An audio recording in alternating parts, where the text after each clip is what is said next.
January 11, and here we are together again. And I want to tell you how thrilled I am that I'll be coming twice a month from now on. As the schedule permits, I'll be coming twice a month. I love coming to see you. I love being with you. I think this is a very loving congregation, and I feel that when I come into this space. Now, it's traditional at the beginning of the new year for many people to make resolutions. Has anybody here made a resolution? Yeah. How are you doing with it so far? Very good. Yeah, good. Good. I didn't make any this year. I'm thinking about them. And I say that, and I mean that. I'm thinking about the things that I would like to rearrange, shall we say, in my life, in my spirit, in my behavior. And so far I've come to three things that I want to keep right up here in the front of my mind. They came to me while I was walking the labyrinth on New Year's Day at the UU congregation of Monmouth County, where I go every New Year's Day. I was telling someone, and now I've already lost my memory of it, someone this morning that a labyrinth is set up there by the Sister Circle every New Year's in the earth room, on the floor, the great floor of the earth room, with altars at various corners of the room and tables of candles that you can light. You can walk the labyrinth as often as you want, for as long as you want, and some people stay there for a long time going around the labyrinth. There was a table there this year with lots of votive candles on it and a little sign at the front that said, "Light a candle for your intentions." So I thought, okay, I have intentions. That's what I have, intentions, not necessarily resolutions. But I thought to myself, you know, the last 6 months I've been involved in caring for a very close friend of mine who's like a sister to me, who is dying very slowly of terminal cancer. And I thought about the impact that being with her, as much as I have, has had on me, in addition to everything else that I do. And while I was looking at the candles, I thought, let me be kinder, let me be gentler, let me be more present with anyone who needs me. And I thought of her and all the days that I have spent in her house, tending to her and helping others find a way to tend to her. And so I hope I'm going to live up to that. I hope I'm going to be kinder and gentler and more present. And if you see me not being present when I'm here, I want you to tug my elbow and say, Julie, come back. Now, the New Year's resolution, you know, it's a widespread urge, not just in this country, but in other countries. And of course, New Year's is celebrated at different times in different religions and in different countries. According to Wikipedia, the secular Bible of the world, New Year's resolution traditions date back to the early Babylonians, whose most popular resolution was to return borrowed farm equipment. Has any of you returned any borrowed farm equipment? No. I have to be good about that, because my next-door neighbor is a fabulous gardener, and I often ask him, do you have a trowel I could borrow? Do you have clippers I could use for my hedge? And on one occasion, I did not return the clippers, and so he left a note on my front porch and said, I'm giving them to you. You obviously want them more than I do.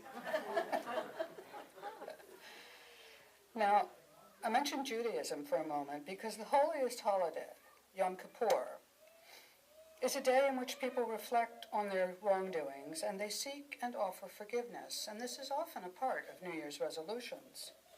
The concept, regardless of creed, is to reflect upon and achieve self-improvement annually.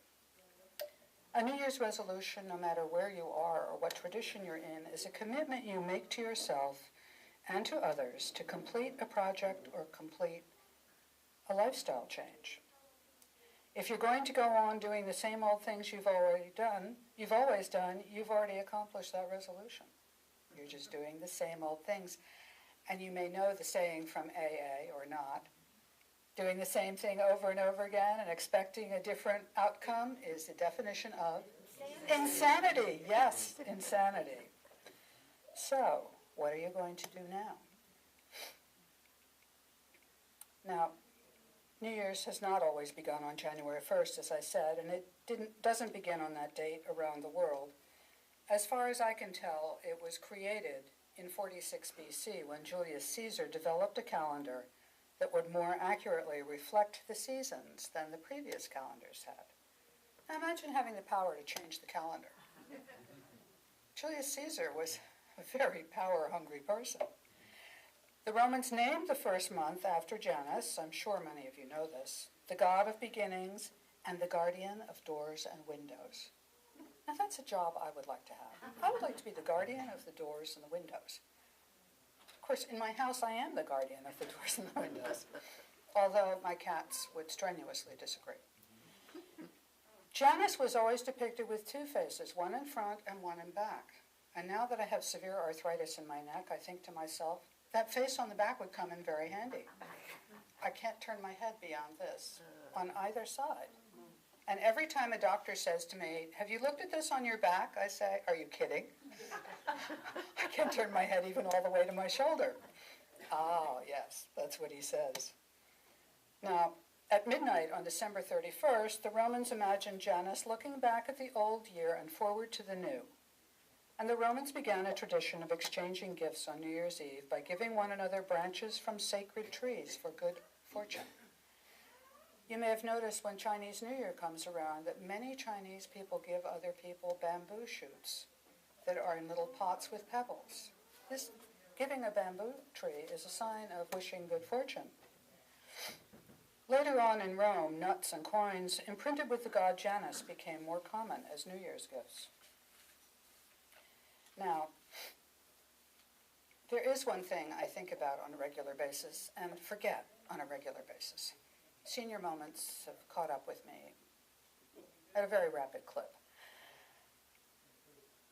There was a year where my daughter said to me, did you make a New Year's resolution? And I actually said to her, yeah, I'd like to be more positive and less negative, which is another way of saying I'd like to be kinder and gentler and more present. I was surprised that my daughter said the same thing, and I wondered if she'd been looking at a book I had been reading called A Complaint-Free World. And I think I may have spoken about this a couple of years ago. This morning I went on the internet and I looked to see if this book is still in print. It is, and it costs $10.93. And I recommend, if you find yourself being a very hypercritical person, that you get a copy of this book and read it. It came to me unsolicited in the mail from its author, Reverend Will Bowen, who's a Unity minister, and at the time he wrote the book, several years ago, he was a minister in Kansas City, Missouri.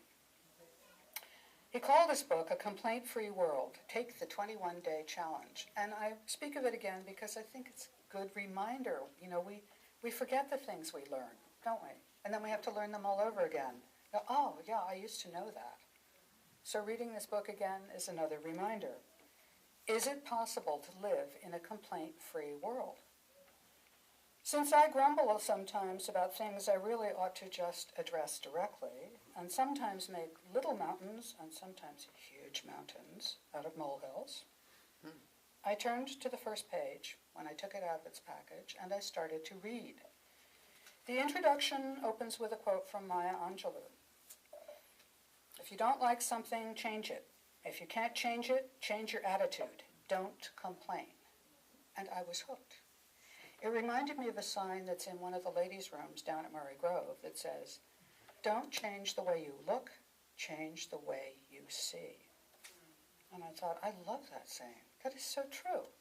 Always busy fixing ourselves, you know, when we could accept ourselves and just look at things differently. After reading it, I put it away for several months and I let it stew inside, and then suddenly I found it again before the holidays that year, and I went back all over again. What I remembered was agreeing with Bowen's point that a complaint-free world is a much more pleasant place to live. Isn't that the truth? Don't you get tired of hearing people, you know, I'll say it out loud, bitching and moaning?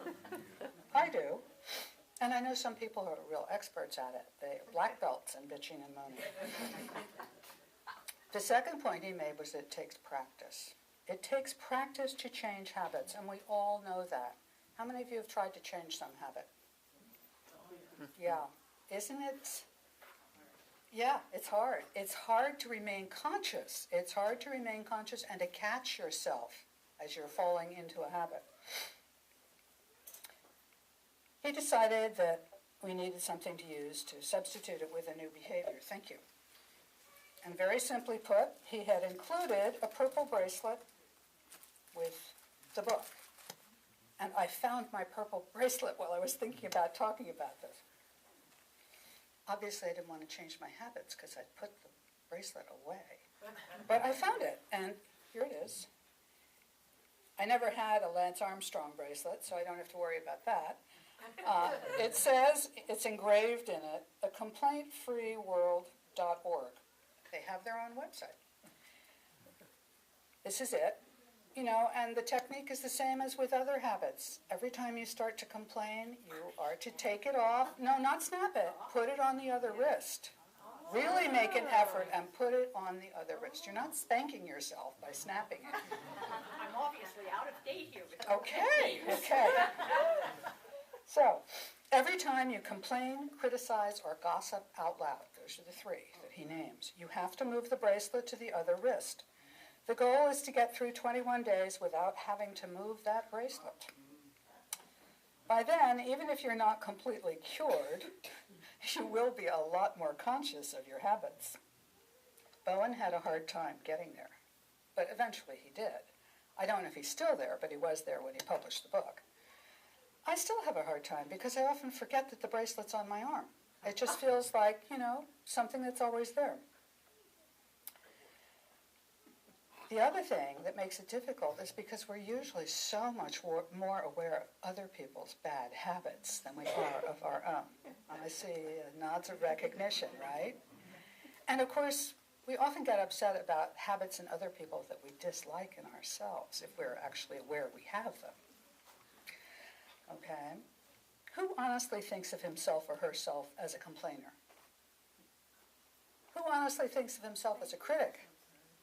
Mm-hmm. Who honestly thinks of himself or herself as a gossip? I think that's the one most people would deny.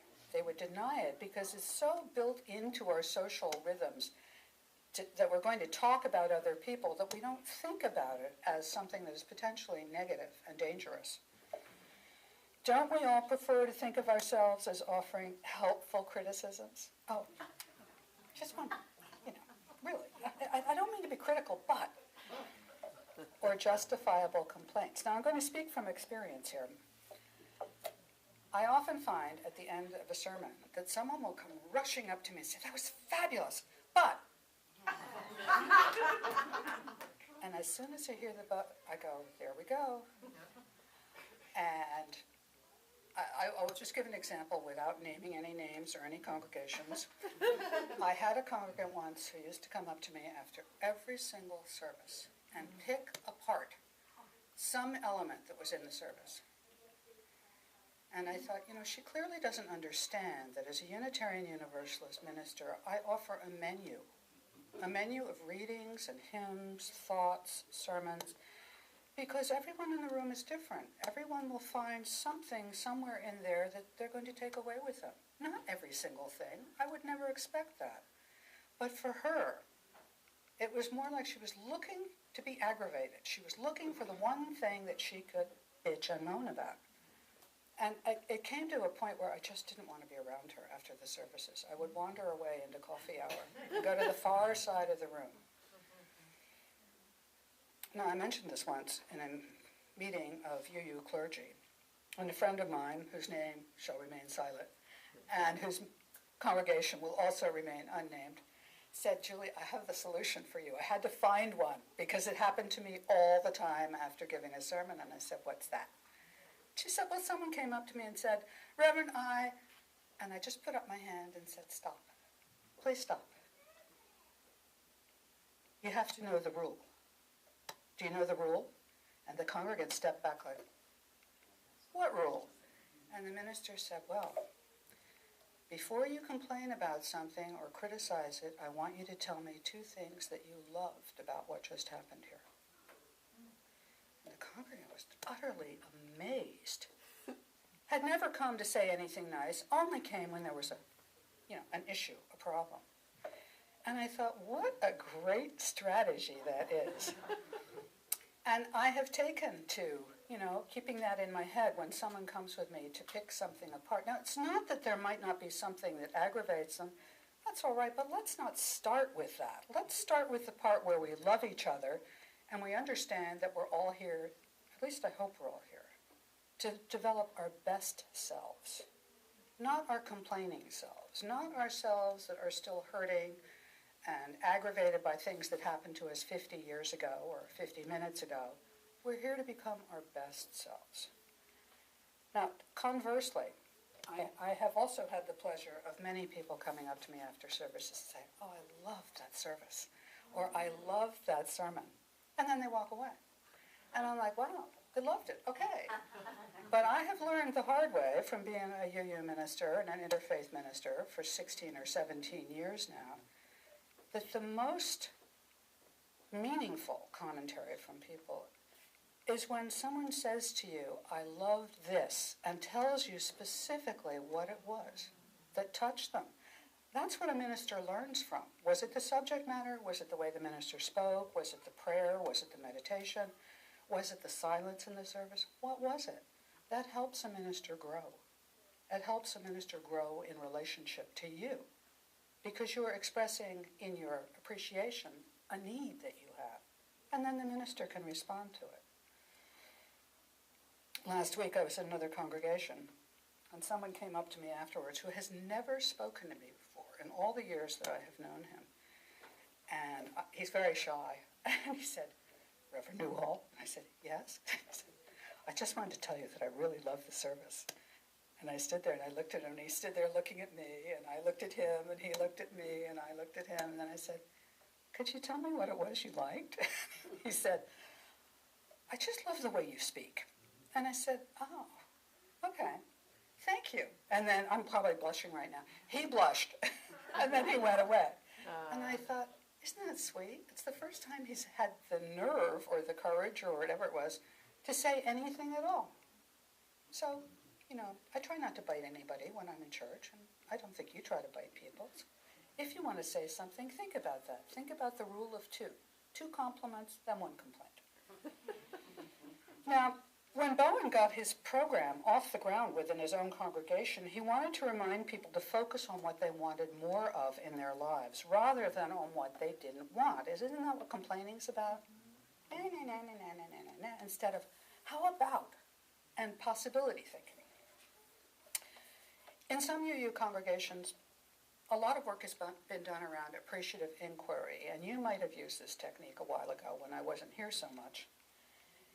Appreciative inquiry is a method of conversation and discourse in which you try to come up with ideas about how to move toward success and into possibility thinking for meeting challenges in the future. This group phenomenon can lead to something called entrainment, and it can really ignite people.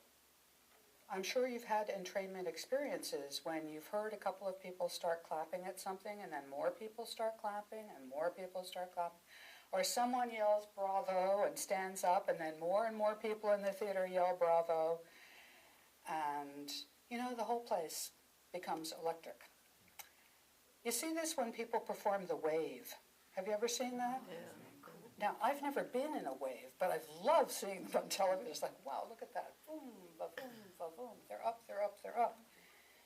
Those things make you feel good. You feel like you are in a wave, right? It's not particle theory, it's wave theory. Yes, I know about this from personal experience. A friend of mine once said to me, your boyfriend's into particle theory, and you're into wave theory. And I thought, he's right. So I had a talk with the boyfriend about that, and I said, we need some wave theory here. And now we're in wave theory. Those are the things that carry you along. They carry you along in relationship with other people. Now, Bowen focuses on the individual as the building block for larger scale change. He's fond of saying our thoughts create our lives and our words indicate what we're thinking. In other words, he believes that what you are, what you think. This is a core understanding in New Thought faith traditions such as Unity, of which Bowen is a member, religious science or science of mind, of which I was a member for a long time, it's tied to the idea of as without, so within. Your exterior reflects your interior being. It's also closely related with what was popularly called a few years ago the laws of attraction, which is the idea that what you think, whether positive or negative, you will attract to yourself. From that perspective, you would certainly do well to go for the positive, wouldn't you?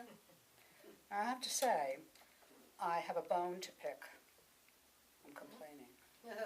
I have a bone to pick with the idea of the law of attraction, because there is a way of understanding that as you are responsible for every single thing that happens to you in life, and I'm not sure that's true.